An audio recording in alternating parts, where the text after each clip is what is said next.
Alright guys, welcome to my channel. Today I'm going to show you how to make this delicious homemade meatloaf, traditionally with ground beef. Got a great sale at a local store. We're going to season it with salt, black pepper, and garlic powder. That's it. Once we do that, we're going to wet 2 pieces of bread. Yes, water, wet bread. Who knew? Once you get that part done, then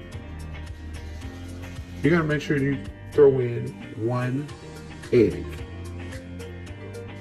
Yeah, I wanted to do a trick, leave it alone. Now there's a secret ingredient that I will not share on this recipe, not until we get to, let's say, 10,000 people who want to know. But when I tell you that this recipe is one of my go-to recipes when it comes to meatloaf. Now after you mix it up, you want to make sure that you make an actual loaf. I've made a heart before. I've made different things with it. Goes in the oven on 375 for about 45 minutes, and you decorate with ketchup. Follow for more, and welcome to the Nash House.